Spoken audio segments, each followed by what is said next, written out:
Keystroke Medium. We are live tonight on a Monday night. It is September 9th, 2019. It's episode, I think we're on like 34 of season 4 right now, and that's nuts. Welcome everybody in the live chat tonight. The number one best-selling author of the Shields of Shadow, which just released. It's the number one new release in the middle sci-fi category right now. His Defenders Military fantasy. He's been writing and talking military sci-fi for so long. All day. Exactly. Right, it's what it comes out. It's burned into his brain. That's right. It's like his Defenders of Legends series, which features epic fantasy, dark fantasy, grimdark, and YA, has been best-selling in all of those categories, and he's been on the show several times. Andy Peloquin, thank you so much for coming back on. Oh, thanks for having me back on this brand new platform with the nice little duck in the top of the screen here. Yes, we love it. We all like ducks. Quack. We were talking about it at work, and I mentioned we had a call with a duck in it. They said that's just an off-road chicken. I've got a duck call. Maybe we should start the next episode with me blowing on the duck call. We should change our logo. That would be a really fun idea. Replace the hello with the duck. That way we could save money. I could do the entire show in my duck hunting waders. I mean, it'd probably get pretty hot because they're like 800 mils and they're made for like sub-zero water freezing. No one would see them because they're beneath the desk. What's that? No one would see them because they're all beneath the desk. I know. Unless you like kick your feet up and like move all the way back into the back office and just stand way back there so everybody can see me. Second camera to do some B-roll stuff. Ooh, yeah. Wonder if we could do that. Like set up like multiple cameras and you could just see me from like 8 different angles. That would be fun. Tonight's episode is brought to you by Albion Lost by Richard Fox. His first book in his Exiled Fleet series. Right now, it's flying off Amazon at 99 cents. It's the number one bestseller in space fleet science fiction ebooks. Say that 3 times real fast. Go and pick it up right now. It's a great book. He's actually working on the 3rd and the 4th book in the series, I think, right now. If you've read The Ember War, you will not be disappointed by this series. As far as I know, he's got, I think, 6 books planned. And right now you can get the first book for 99 cents. Go and pick it up right now. I'm telling you right now. Do it. All right. We will cover a little bit more of that later on in the show. But right now, I want to talk about military fantasy. Got that one right. Because it's very, for me, I think everybody knows, for me, fantasy is like my biggest, like, I want to like heroin in my body. I love fantasy. I write military fantasy. That's what I'm known for, but I love fantasy and epic fantasy and everything. So you've written in multiple subgenres of this. I'm very curious to kind of break those down. But your newest release, Shields in Shadow, is an epic military fantasy. Tell us a little bit about that. Kind of break down what that means in the genre. So military fantasy is basically any fantasy story or series that deals predominantly with the military. You've got the Fate Mark series by David Estes. You've got Mark Allen Edelheit's Steiger's Tigers. And basically it's focused around the soldiers. Like with a lot of epic fantasy, like let's say Stormlight Archive by Brandon Sanderson. Yep. Super well known. It is military fantasy because you've got the Kaladin character who is part of the military, and he is very much in the military as part of the bridge crew. Then there's the whole battle for the Shattered Plains. Like, it's very military oriented compared to other fantasy where there may be some battles going on, but it's not really driven around the military. So Shields in Shadow is basically you take SEAL Team 6, Rainbow Six, your classic Spec Ops team, and you make them out of fantasy characters. You've got your captain, you've got your rifleman, who's basically your versatile warrior who can do everything. You've got your sniper, an archer, scout, heavy gunner, which in this case is a giant with a massive battle axe. Your medic, who is a shaman with magic healing stones, and your explosives expert, who's an alchemist. And so it's basically taking the modern technology, the modern way of operating. These characters are part of the military hierarchy in the sense that they answer to the military commanders, but they operate independently of it, just like your regular special ops team.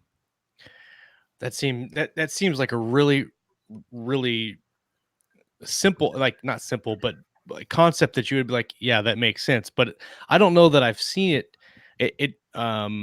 It's a relatively new subgenre in fantasy, as far as I can tell. The last couple of years, like 2 or 3, 4 years. What do you think has precipitated that more than?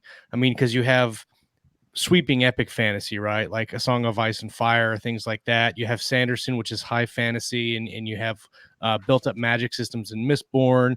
You got the First Law trilogy, all these like grimdark and high fantasy, and so what is the thing that is bringing people to these militaries? Is it people that are coming from mil sci-fi, do you think, that are wanting something different but still with the same flavor to it? Or like what do you think is pushing people to mil sci-fi, or mil fantasy rather? I think at its core, it comes down to the team dynamics. I mean, let's go way back to the Malazan Book of the Fallen. Everybody loves the bridge burners, right? That they're the ones, in my opinion, at least, who drive that series forward, because you get this camaraderie between the team. You got the sniping back and forth. The Black Company, another great example, where it's just this team of mercenaries. In this case, professional soldiers for hire is the Black Company, and Band of Brothers, the Grim Company. Basically, every single story that involves this core team of soldiers or warriors or fighters working together. I mean, Kings of the Wild. Kings of the Wild it takes this concept of a band of brothers and it changes it in the sense of monster hunting rock stars, but it's still at the core, it's this bond between these people, these professionals. And I think it's why people love reading cop stories or firefighter stories. It's because you get that same camaraderie. Any group of people who is in the shit together, essentially, whatever kind of shit it is, there's this bond that forms between them that we, the average reader who has never experienced that, we love reading that, because it shows us something that we wish we could have. It's almost like wish fulfillment, right? In essence. Right. Lauren Moore says in the live chat, people are tired of bad Tolkien knockoffs. And a couple people actually mentioned that. At the same time, everybody loves the Fellowship of the Ring. Like when you see, I mean, okay, let's go to the Lord of the Rings movie. When you see Boromir take those arrows, right? It is badassery incarnate. And then you see Aragorn step up and kill that orc, and it's like, yes, because he's not fighting for himself. He's fighting for Frodo and Sam, or he's fighting for so this camaraderie between brothers, or brother sisters, is really what drives these stories. And at the core of it, it's what makes them so successful. If you took Lord of the Rings and you went more into like the Riders of Rohan, and you went into more of their troop movements and their kind of their everyday life and their actual how they function as a military unit, and then you could have a version of military fantasy.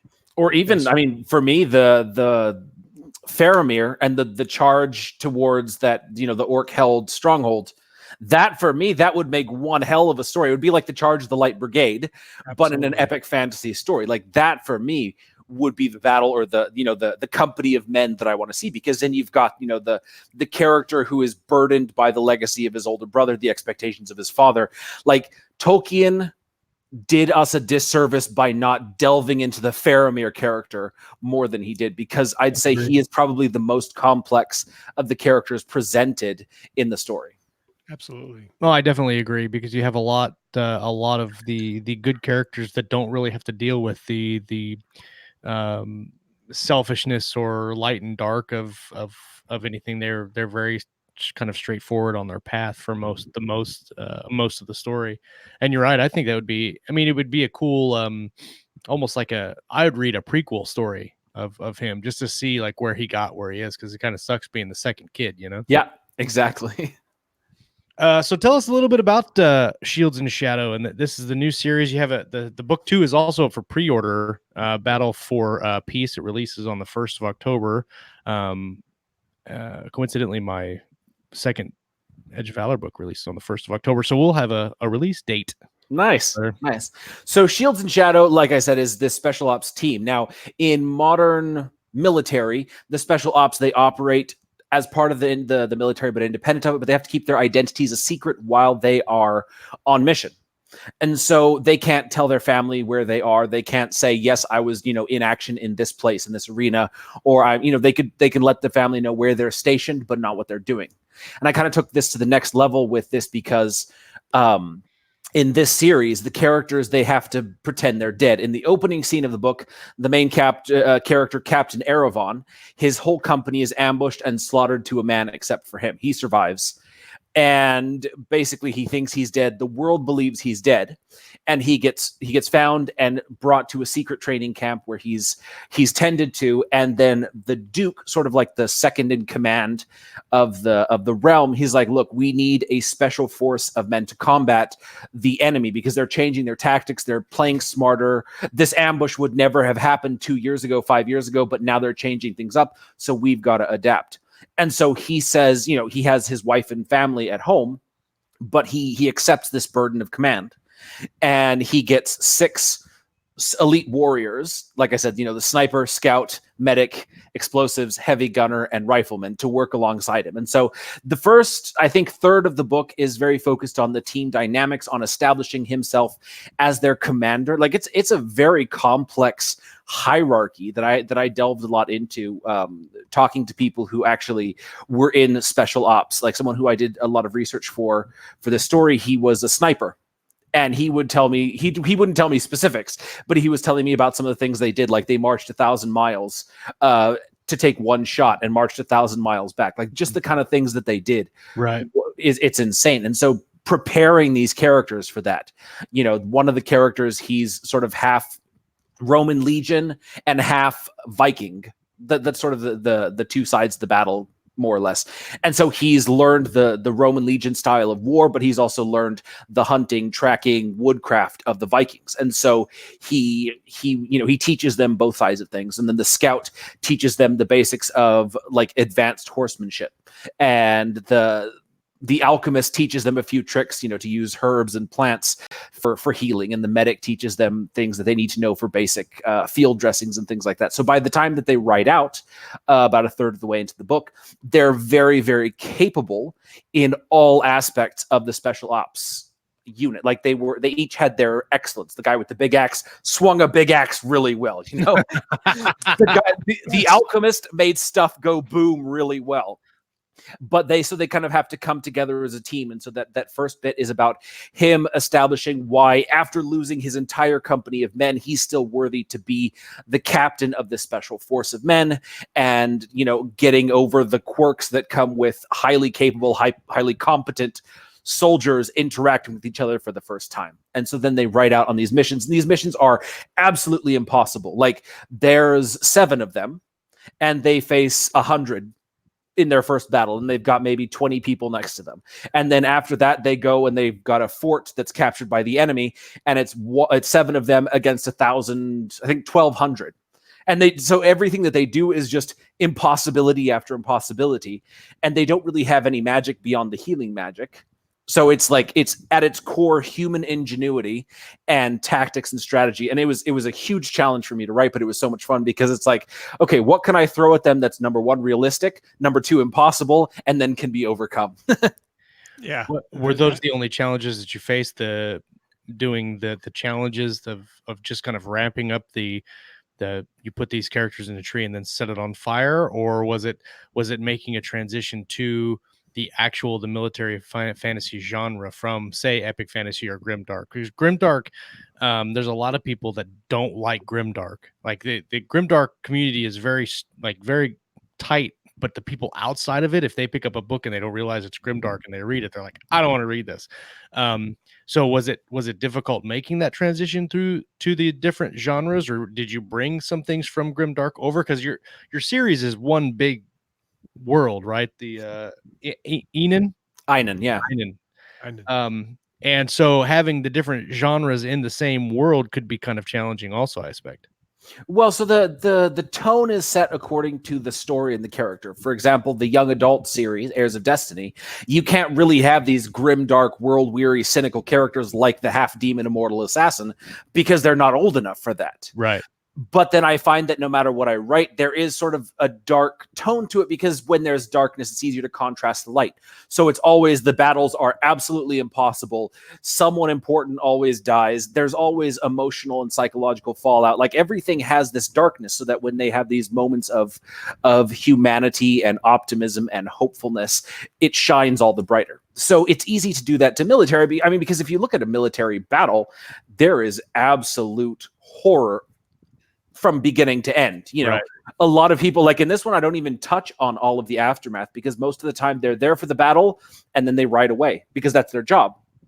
But even just the little snapshots that you see after the battle, when there's just thousands of people dead on the hill, and the screams of the wounded, the smell in the air, like all that kind of stuff, it is very, very grim. So you kind of have to balance that out with the characters, in the sense of, you've got these moments of levity, like you see on any TV show with firefighters or cops or military. They're joking in the middle of a firefight, and that's sort of Right. how they cope.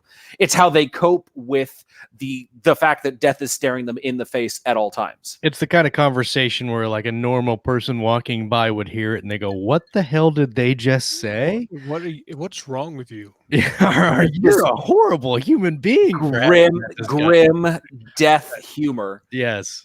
We ha- Gallows humor, like gallows humor, exactly. nurses and cops and firefighters. Actually, I Yeah. think nurses have it worse than cops and nurses and- firefighters. 'Cause, nurses man, and I've heard some of them paramedics are the talk in the hardest. yard. Oh my god. Yeah. Paramedics are way more heartless than cops. Oh yeah, for sure. They're like, They don't care.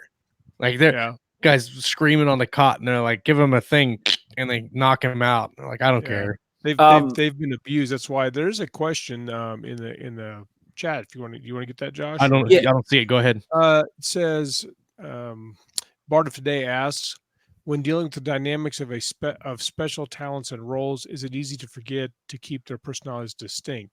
Or I guess how do you address those types of things? It's absolutely difficult, which is why before I sat down to write it, I sort of mapped out their personalities. But then the way that their personalities are is shaped by their role, in essence. The Right. scout, for example, the scout has spent his entire life riding in the wild alone or with one other person. He's never spent time around other soldiers, much less civilians. So he's going to be much more rough around the edges. He's going to have grim humor. He's going to have very limited social skills. And that's going to rub off on some of the people, especially the only female in the company, which is very true to the sort of harassment that women face in the military, which is why I wrote that in, to showcase that for people who don't know this. They can actually see a little bit of it. And then the healer. The healer, I just started him out as a healer, but then it turns out he's a former warrior. And so how do you rectify this person who spent his life killing with someone who's trying to heal now? And he has to fight as one of the members of the Silent Champions. So how does he do that? And so over the course of, I think by the end of the first book, I definitely had a clear idea in my head of how each of these characters where their story went. But the truth is that they still kept surprising me all the way up until book 4, when some of these choices, you don't see them coming. And then you think about it, like the healer character, for example, his faith has been rock solid since the beginning. He's taken up this crusade because he believes in his heart that his God is calling him to do this. And yet by early on in book 4, he's literally considering throwing away everything that he believes because of something that happened, something he found out. And so by having these different character portraits, it's not about their role in the battle. It's about who they are as individually, how they interact with each other as a team. And that's what shapes the battles at large. I want to touch on the character development aspect here really quick while we're talking about it. One of the things that I've noticed about the novel that I'm writing right now is that I didn't really know the characters that I was working with until I got to the end of the book. When I was able to run them through different scenarios, run them through the different battles that they had to do. And then I started to kind of piece together their personalities and their likes and dislikes and how they interact with each other. I finally figured that out by the end of the book, but it really has to stick through like when you first meet them, because they've been together already. The squad has been. So I had to go back to the beginning and seed all that stuff in again to make it seem like they've been together for a longer period of time than I have been with them. And I heard I can't remember which movie it was now because I had it earlier and now I lost it. But there was a movie where they filmed the beginning part of the movie last because they wanted to have this camaraderie of the characters. They wanted to have it seem real and like really real. So they filmed that part last. So the actors had time to grow together and kind of get to know each other, and then went back. And when they filmed the beginning, it made it seem like they were friends for a longer period of time. Do you see that with your work and your characters, or do you have those characters kind of mapped out ahead of time before you start writing? So these characters, they were all introduced to each other over the course of this book, except for the scout, who is the only survivor of that ambush. So they know each other, which is a great dynamic because he's like, you just got everybody killed. What the fuck are you doing as our captain? Right. And so there's that whole conflict throughout the entire first book of this guy saying, you're going to get us all killed. Literally, he says that to the guy. Yeah, you're just as bad as your father. The main character, his father was the most famous general. So there's that whole legacy aspect, which is really fun to play with. But he's like, right, you're just as bad as him. You're going to get us all killed. And so there's that dynamic that you get to play with. But the truth is that when I start writing a book, I think when most of us start writing a book, we sit down with sort of a snapshot of who these people are, more, sometimes clearer, sometimes more vague. But then over the course of, like you said, the first book, they develop, they evolve, they become more nuanced than this, these lines of words that we have written down on our spreadsheet or whatever. And so by the time the first book is done, you've kind of got a good sense of who these characters are. And yeah, you go back and you adapt it. But then also throughout the rest of the series, the book takes shape, the characters take shape, and then they shape their story just like they are shaped by their story. So while my books are all very action-packed and epic, everything is about the characters, how they react in situation and how they react as a result of situations and all of that, how they evolve. I think that's a lot of authors forget. They have a great idea for a plot or a plot device or an idea for the overarching story that they want to tell, but then they forget the little things about the character that can affect the story. And I've actually had it happen to me several times where I had the idea, the baseline idea for what I wanted to do with the story, and then the characters developed in a certain way where it didn't make any sense for that plot device to happen, and I had to change it and then kind of tweak how the story went. And I think that's okay. Like I'm a very heavy outliner. I go through and I make really detailed notes, and then I get halfway through the draft and I'm like, well, none of that fucking works. I got to take it out. Yep.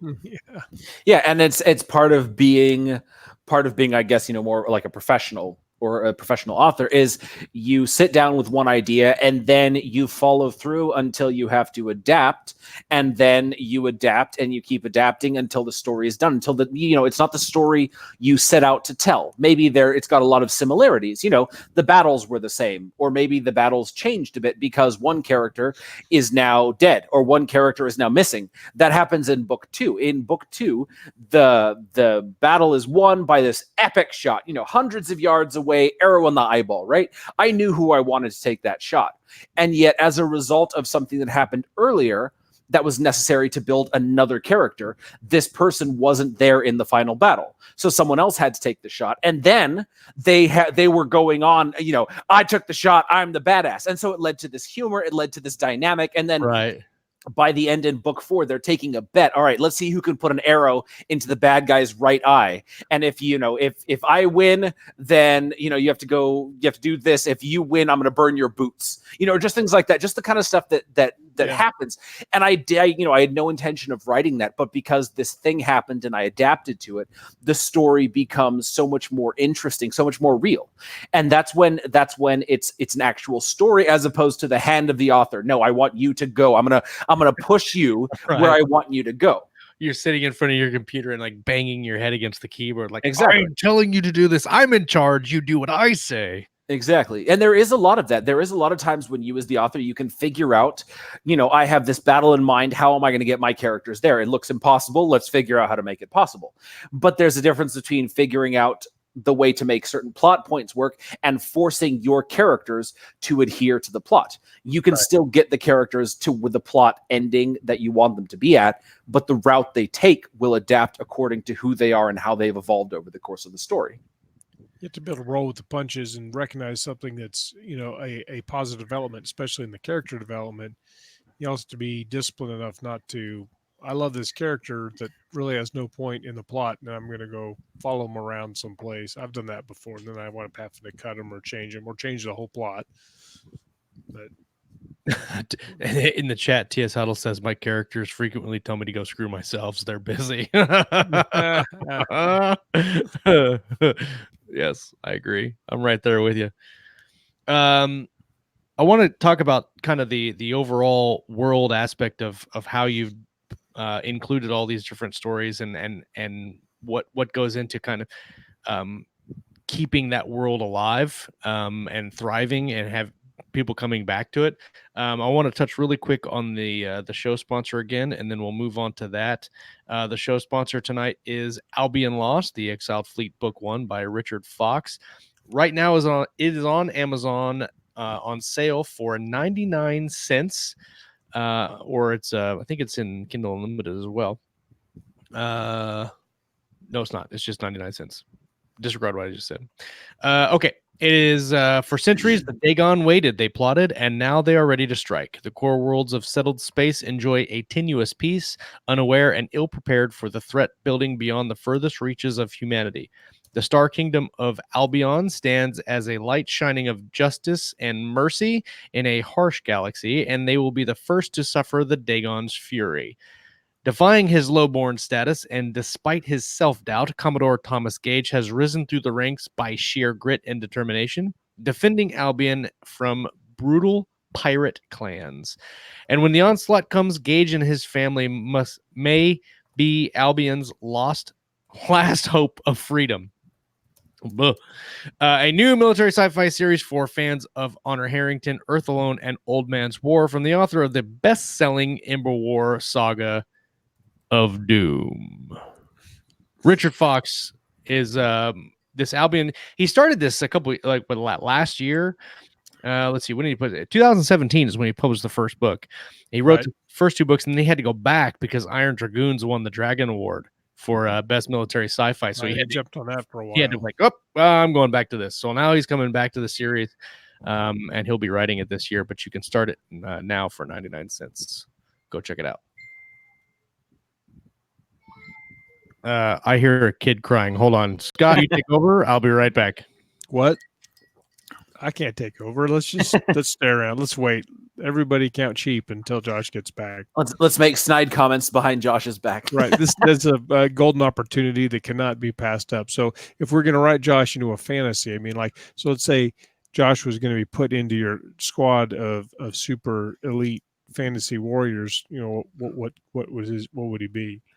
Oof, man, I don't know. I feel like what I've seen of Josh on the times that I've come and hung out with you guys, he'd probably be the scout. Yeah, like he's the Joker. He could be a scout that always wants to blow something up. That's true. Oh, that's actually a thing. The scout is the one who's always telling the alchemist, "I could hold the very, very explosive thing," and the guy's like, "Yeah, I'd rather go and stick my head up, an enemy's ass than let you hold this explosive thing." Yeah, because talk about explosives.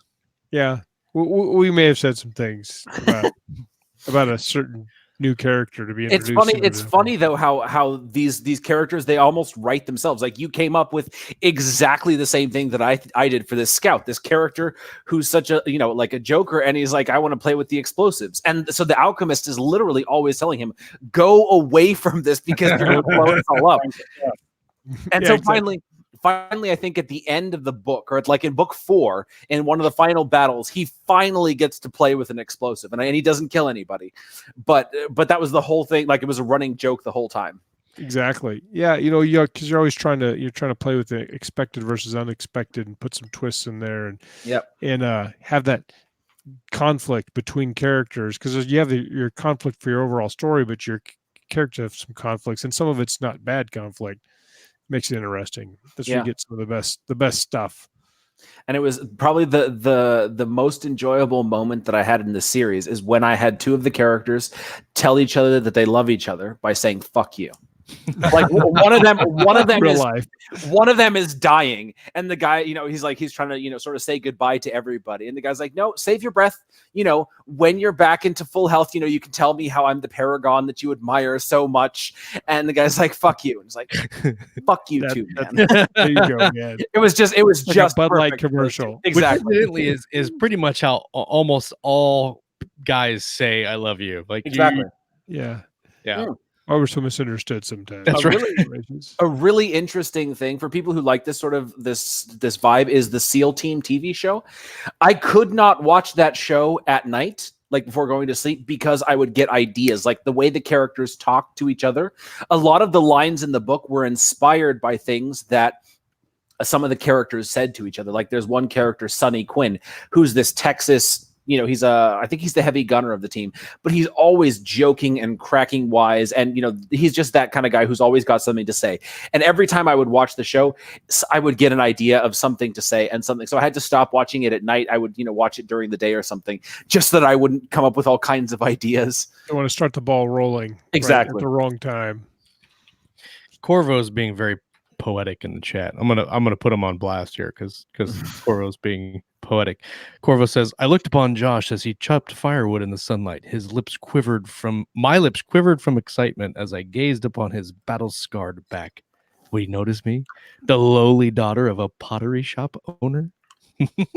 I don't know where that came from. Well, we kind of sort of interjected you into the novel while you were away. Oh, nice. Oh, I see. As we were discussing some of the things you might or might not do with the pottery shop owner's daughter. Oh, well, so as it's it supposed happens, to be a halfway family show. Yeah. Right. Really? No. Yeah. Maybe we've gone beyond that. We've possibly crossed the line. First of all, there was never a line, and second of all, we're always crossing it back and forth. Yeah.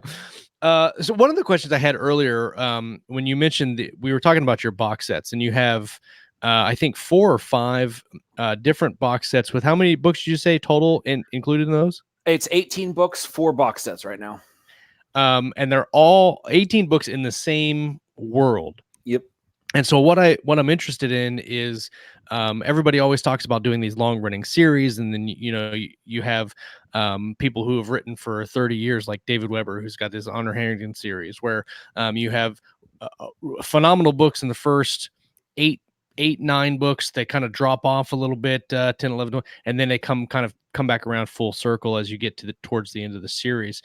And so how in this world, in this thing that you have created, how do you keep the books entertaining and the people coming back to read for more? So the way that I approach each new series that I craft is, how am I going to tie this into the other ones that already were written? The first one I wrote was the Hero of Darkness series, and I wrote 4 books in that one. Or no, I think I'd written 3. The first 3 books in the series, and then I did some writer development course, and I had to write something totally new. So then I popped over and wrote the first of the Queen of Thieves books. And I knew that I wanted to do this sort of same world thing because I love that. Marvel Comics is sort of what got me started in all this. And so, when Wolverine pops up in the Avengers, the X-Men and the Fantastic Four team up, that for me was just like every geek's wet dream. So I wanted to do that with mine. So I knew that the character, the hunter, he pretends to be this nobleman from a city 10 days away. And I was like, well, it's 10 days away, so how much, interplay can there be? I'm going to set this other series in this city. And so the first book, it was completely standing alone in the sense that there was only, there was very few connections. Yeah. But then in the second book, the antagonist of the story, or one of the antagonists of the story, was the criminal guild that the hunter had destroyed in his book. And so it's chronologically set about 10 or 15 years before the events of a Darkblade Assassin. And so I was like, so this guild is still operating. Let's see what happens. And I played with it. And then the series ended on its own. There was some minor interconnection. Like I had the thief girl, she goes to the hunter's city and she has to go and steal something from inside this temple.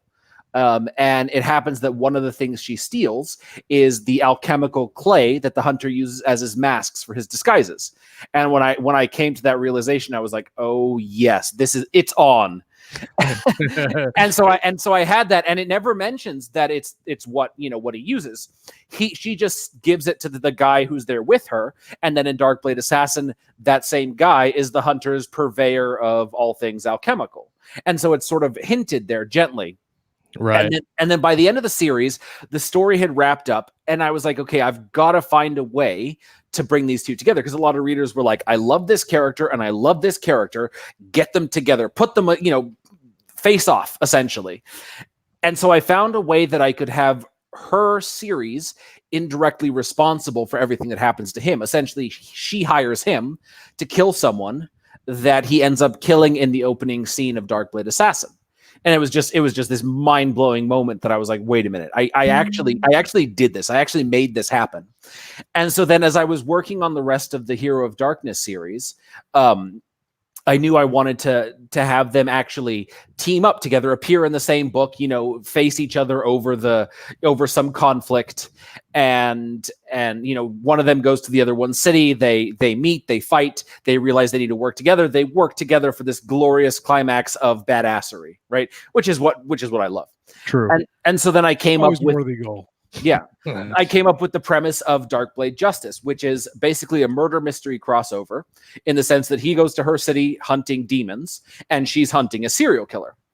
And so they start off, going in the same direction. They're hunting, people are turning up dead, kids are turning up dead. So they're both hunting these, the killers, and they end up exactly like your classic Marvel, team up. They initial confrontation and misunderstanding, they go their separate ways.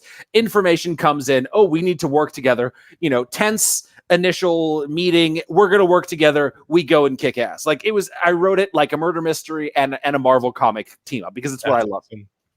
And I wanted to push myself to actually craft a murder mystery, with all of the classic red herrings and all that. I'm always looking for ways to push myself as a writer. And so this murder mystery, I've never written a proper mystery before. So that was the intention. I've always thought that's always been a very intimidating genre to write in. It absolutely is. It is. But then you just break down the formula. Once you break down the formula, like I just learning the formula for romance. So my next series is going to be dragons, magic, and romance, which is what I'm missing. So it's going to be high fantasy with a bit of romance. I'm trying to do something new and push myself farther with every series that I write. So romance. There should be some alchemic explosives in the romance, because it should be fireworks, obviously. Well, that was it. I could just do magical fireworks or dragon breath, There you go. Exactly. And so then as I was writing this, or as I was preparing to write the Darkblade Justice, coming to the end of the Hero of Darkness series, I had met an interesting character in Darkblade Slayer, which is book 5. It's this young guy who was raised on the street, really hard life, fled a temple where he basically had to fight in an underground fight ring. And this character just got into my head, and I knew I wanted to write more about him. And as the story evolved, he sort of bonded with the younger character who was there with the hunter, to where it was almost like adopted brothers. And then in the Queen of Thieves series, her son, we meet him when he's 13 in the crossover novel, the original one. And I really liked this character, and they rescued this girl who was being trafficked into the city of slave trafficking.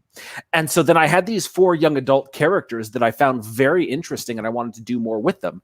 So then I decided, well, I'm going to write I'm going to write a spinoff with young adult adventurers. So basically they start off on their own separate missions, and they end up meeting in the same city. And they don't know each other from Adam until they get thrown together. By the end of the first book, they're all 4 either in the same room or on their way to the room. And it basically just happens that they team up together, and they work together, and they save the city. And I wanted it to sort of be a standalone, because they're characters they spun off from the other series. So they sort of take on the missions of their parental figures. But then by the end of the book, I had solved this massive problem that was left over from Hero of Darkness 6. I've got to write another, 6 to 10 books in that series, because it just got so big. And so then by the end of that series, I had solved the question that I had left hanging. And I got there, and I was like, okay, this is a really interesting thing. And I'd written Shields and Shadow in 2017. And I knew I wanted to write it. I had written it before Hero of Darkness got really popular, so I had to leave it aside and write the Hero of Darkness books and then Heirs of Destiny. So then I was finally able to get back to this one. And this one's across the ocean from all of the other stories, so there's not really any connection in a big way.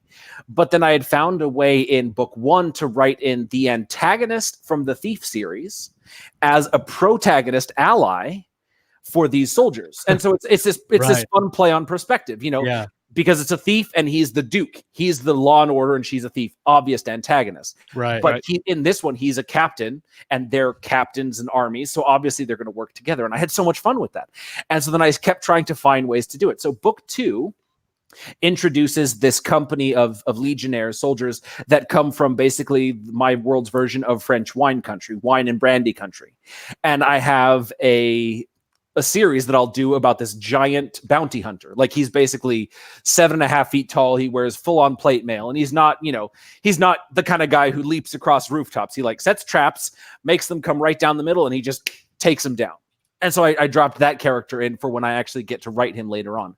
And then in book 3, I found a way to bring in characters from both the Heirs of Destiny and actually have the hunter meaningfully cross the ocean to come to this land and kill someone or try to kill someone that they're defending, that they're protecting. And so by doing that, it forces another one of the characters to take a decision that ends up, they have to go chase him, and then they're out of the city when big bad things happen. And it's just so much fun to try and find ways to make everything connect, but then everything ends up connecting in these weirdly interesting ways. So that's my challenge when crafting each new series, is how can I make things connect as much as possible and bring these other characters in as much as possible? Do you ever have any, I don't want to say hate's a bad word, any backlash or any disgruntled reader if they go from, say, your grimdark to your YA fantasy, or are most of your readers kind of just there for your world and they're not there for specifically the genre? I think that by the time you get to where you're reading the young adult one, especially, you've been through so many other books. Like the young adult series is 6 books, but chronologically you're supposed to read it after the other 11. Right. So you've got plenty of time to not just buy into the flavor of the story, but sort of my tone of voice, my approach to writing and story. So I think, like, the truth is that all of my stories, they read very, very similar. The flavor is very similar. So if you can read one, you can read them all. There will be slight differences, like the Silent Champions. It's not just dark, right? There's dark and then moments of heroism. Like, I try to keep it upbeat. The same with the Heirs of Destiny one. It's young adult, so you got to make the characters a bit more upbeat. But you can go through all of them, and it will be, you'll get the exact same tone, the exact same flavor of world across all of them. Is writing upbeat harder than writing dark, do you think? 100%. I tried to write like bright fantasy, heroic, almost noble bright with the Heirs of Destiny series, and I could not. Like, we're talking people die in terrible ways. The sort of the Messiah character gets crucified in front of the entire city. Like, I am physically incapable of writing that more. It just always goes there. I can do heroic. I can do heroic really well, because the darker they are, the more heroic they are when they sort of counteract their inner natures. And that was the great thing coming to the end of the Hero of Darkness series, that I realized that this character, who is half demon, assassin, cursed dagger that drives him to kill, pretty much all 3 things that make him evil incarnate. And yet by the end of the 6-book story arc, he is heroic, not a hero by any stretch of the imagination. He's still a killer, but he's heroic in the sense that he makes the right choices at the right times. I like I'm kind of like the outlier when it comes to characters in like in Grimdark. I'm listening to the First Law trilogy right now, and I think Glokta is like my favorite character of all time right now. And I think it's more because of the audio performance. We talked about it last week on the show, that he just does the narrator does a really good job with the character, but also the character's very deep for a villain, like hugely deep for a villain. And so I kind of gravitate to the antagonists or the more darker characters of books, rather than the pure heroic characters, because I think that it's not boring per se, but I know where that character is going. You don't necessarily know where a dark character is going to go, because they can go wherever you want. If it's the hero, you pretty much, unless you're doing a tragedy, then you pretty much know where the hero is going to go by the end of the story. And so I really like following those darker characters just to see a lot of times they're more accessible and open because they don't really have they're not trying to present a good face. They can be honest, like my example is always Sandor Clegane in Game of Thrones, because whenever I go back and start over, I'm like, that guy's such an asshole, but I usually like him by the time he's protecting Arya. But he'll say things that I lost my train of thought. But yeah, you can get accessible to his personality because he doesn't care. He just tells how it is. Whereas other characters, maybe subconsciously when you write them, they're supposed to be heroic, and so they can't say, "I love killing.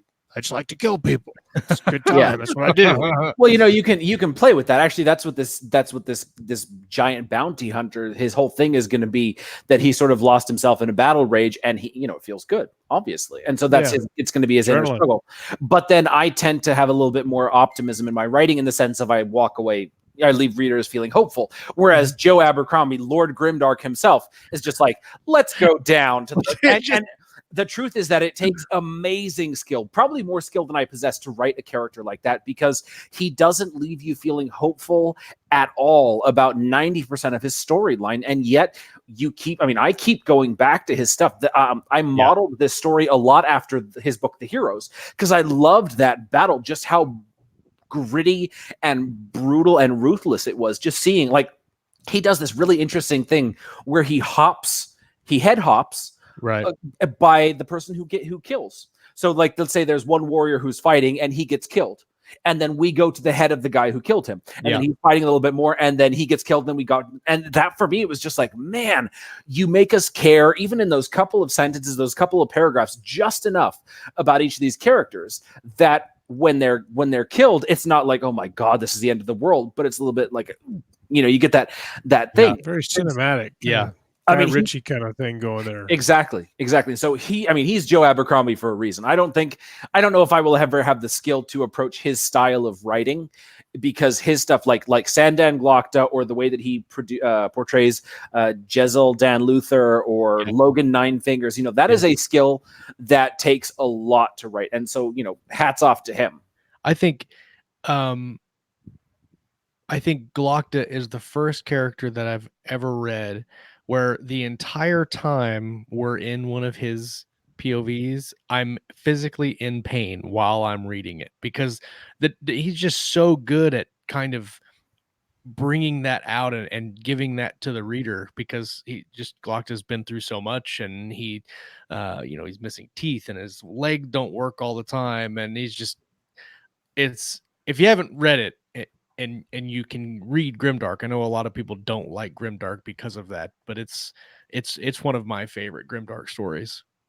It is truly amazing. You have to very, very much suspend your desire for any kind of happy, uplifting ending. That's right. But if you can do that, it is this amazing portrait of just terrible people, but in a way that, like, I started reading The Prince of Thorns by Mark Lawrence, and the book was incredibly well written, but I could not connect with the character at all. But in the first Law trilogy, I didn't like any of them, but I totally got them. I was there for the story all the way to the end. They're more. Exactly. It's almost like they're more believable. That's my thing. Is people with flaws are more believable than some of these characters just don't have any flaws, and there's definitely flaws in those characters right at the beginning, and you want them to, like, overcome them or change them, or what's going to happen to them. I want to touch on just a little bit. We've touched on your stories and your characters. I want to touch on kind of your process just for a little while. We have several minutes left here. I think you're doing the kind of rapid release thing with the Silent Champions books. You've mentioned that you've written 4 of them, and obviously the first one's out and the second one's on pre-order, and it looks like you're going to do 3 and 4 kind of in a row there. Are you one of the authors that will sit and all 4 write the entire series before you start publishing it, or are you on kind of a schedule where I'm going to finish book 1, finish book 2, publish book 1, write book 3, kind of juggling your releases? How do you approach that? I do everything in advance because number one, my cover artist is booked up pretty far in advance, and my editor is like the world's busiest editor. And at best for a 100, I was going to say a short. So the Silent Champions books are between on average 200 and 280,000 words each. And my average book before that was about 120. So that it feels short. Right. So for a short book, he takes about a month because he's got other projects and stuff. Like he'll get through the whole book in 3-4 days. Yeah. But he's got so many projects. So I have to factor that in. Yeah. So right now, book 2 is fully edited and formatted and ready to release. Book 3, I just got back from him last week, the final edits, and I will start formatting it and sending it out to ARC readers in the next week or so. Book 4 is sitting in his queue. He should have it done by early October. Book 5 was written for an anthology that I put together last year, so I've got that one ready to go. So I'm starting book 6 with the knowledge that I'm releasing it in February. So I work very, very far in advance because number one, I have time. I don't have to do these, oh my God, it's the last minute before the pre-order freak out. I hate that. Yeah. And number two, I have time to go back and retcon things. Yeah. That's something that I found in Darkblade Assassin is by the 4th book, Darkblade Seeker, he finds out something that the dagger only works by sound. It's sound activated. The screams of people who are dying activates it. But in Darkblade Assassin, I had him stab someone in the throat. No screams. How's the dagger activated? I had to go back and fix that. Nice. So by doing things far enough in advance, I have a chance to sort of fix everything before the series is launched. So it feels consistent. It's got that consistency. And I know what's coming. Like in the Heirs of Destiny series, in one of the opening scenes, one of the characters gives his brother a dagger.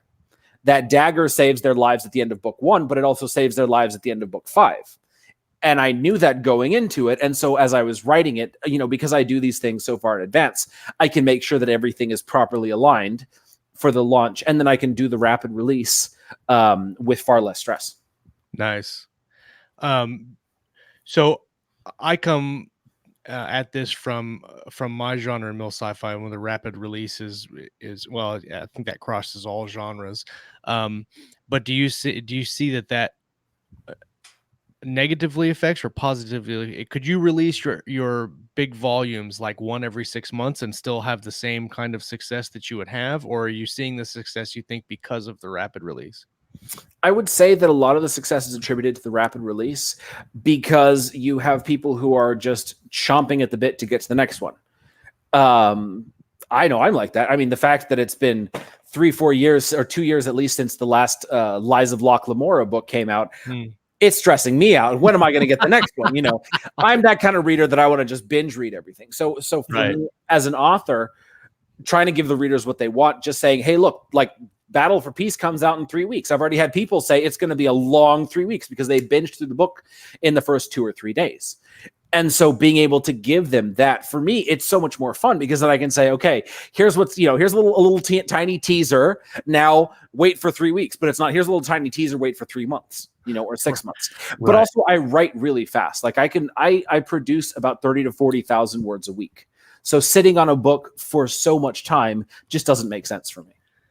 So now I'm curious. Obviously, you plan your books out in advance. When you sit down to write, and you say you do 30 or 40,000 a week, what does a day look like for you when you sit down to work? How you're full time now, so yeah. Do you sit down and you have a huge block of time that you just sit and you're at the keyboard writing? How does it work out for you? So I divide my day into 2-hour chunks. Monday and Tuesday, I kept a couple of day job clients, just in case shit hits the fan, Amazon bans me, whatever. Right.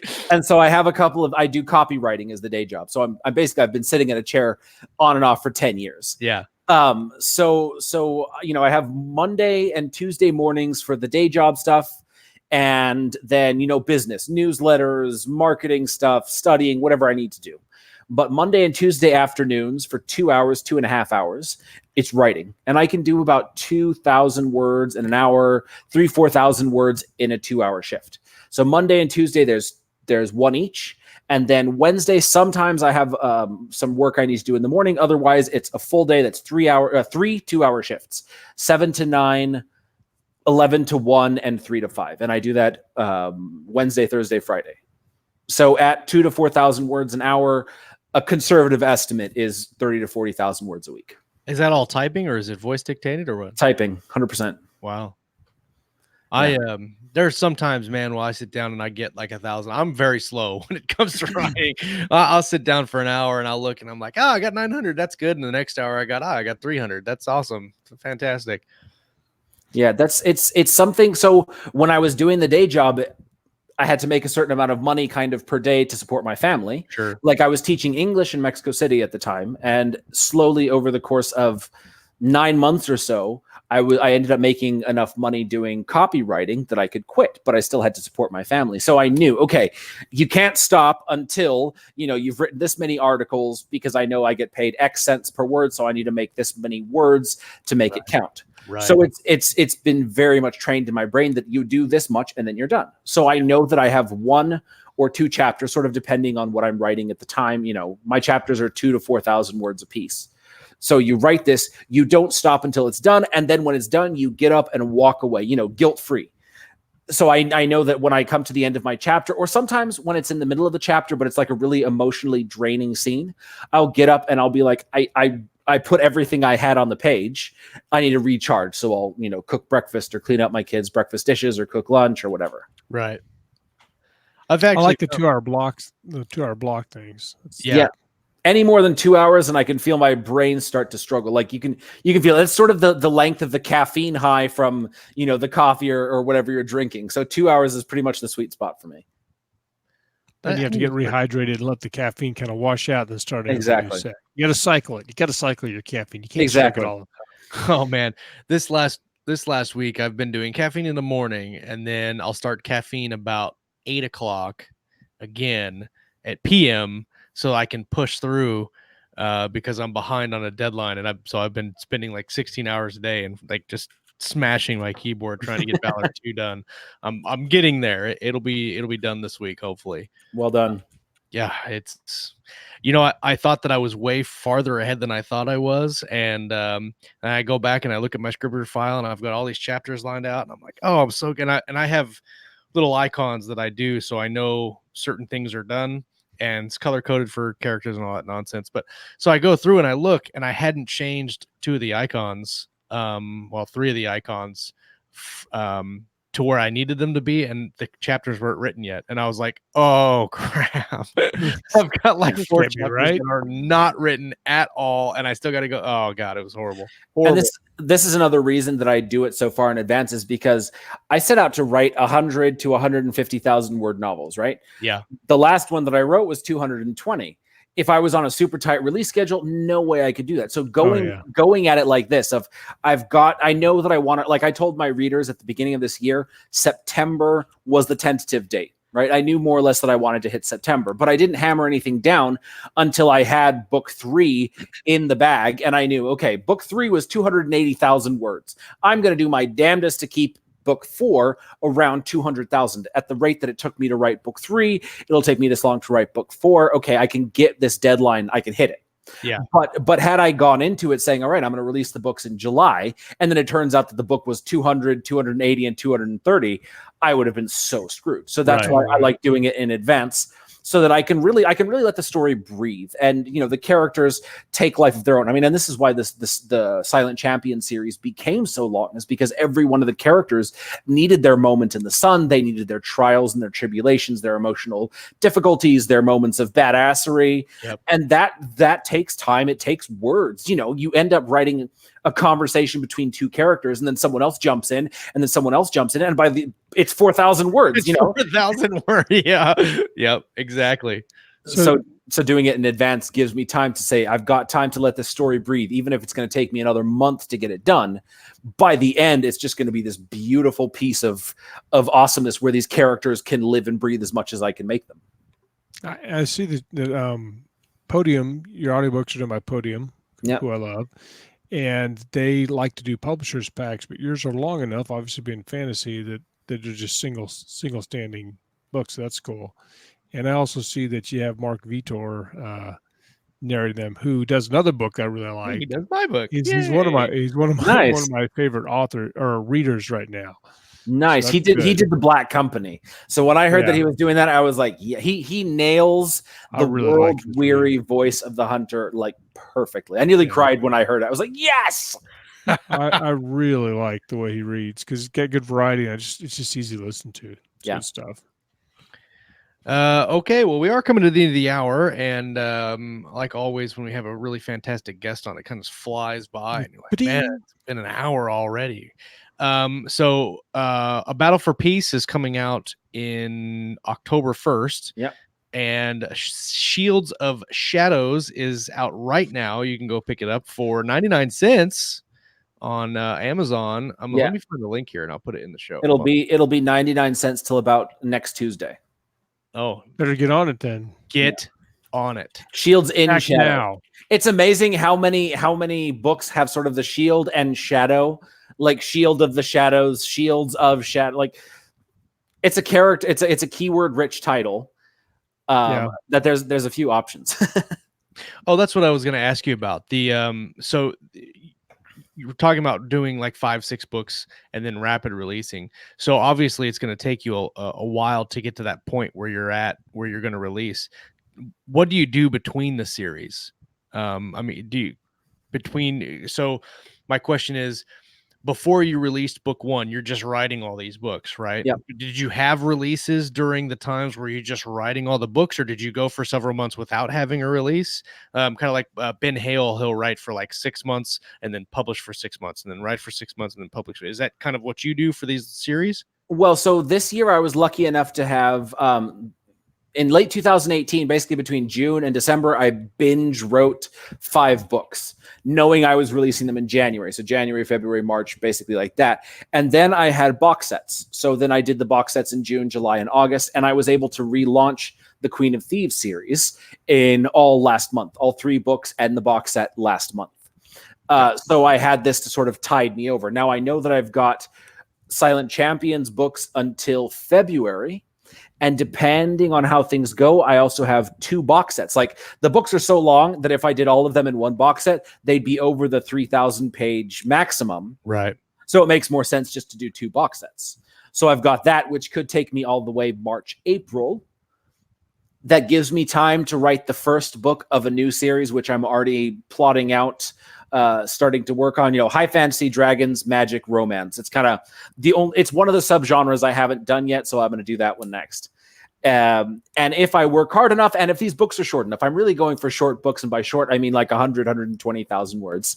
If I'm capable of writing so short, I could probably hit May, June at the latest release for book 1. Very cool. Sweet. Well, thank you again for coming on the show. I think this is your third. It's either your third or your fourth time on the show. Third time's the charm. For record. What is the record? What is the record? Is it 4? I think 4 might be the record. All right, I'll be back next week, and then the week afterward for 5. Back. We got some round. We always have round tables. We always have round tables. Yeah, we got some round tables. You'd have a good time on a round. All table. right, yeah, I'm in. Yeah. Everybody that joined us in the live chat, thanks everybody for coming and watching the show. We had a huge turnout on the live chat tonight, and it's always fun to see those comments fly through the shenanigans. If you're joining us for the first time, welcome. I saw a couple first timers. Anthony Gallo, welcome. I think he's an ARC reader of yours. So let me find the comment that he had. Yeah. He was like, "I've got to get caught up. I've got to get hurry faster." Yeah. And I saw a couple other subscribers subscribe actually during the show, so that was pretty cool. So thank you guys for coming and watching the show. Yep. If you're listening on the audio feed, come and hang out with us on Monday nights or Thursdays during the Writer's Journey with Kayleen Moore and Lauren Williams. Also, guys, if you are not watching on if you're not subscribed to the YouTube, you're not getting the notifications when Ellen puts out her Ask the Editor show. Yeah, which is fantastic. It's fantastic. Her and Walt Rebillard do a show every Tuesday where they take your editing questions and they'll talk about it and break those down. It's a fantastic show. Give her some love when you want to watch that. So everybody, thank you so much. Andy, again, thank you for coming on the show. It's always a pleasure. Next week we're gonna have a roundtable, and I don't know who we're gonna talk about. So maybe we'll put a poll in the channel Facebook group. Keystroke Medium, search it. You can find us. Come back next time. We're going to talk about some reading. We're going to talk about some writing and everything in between right here on Keystroke Medium. Peace.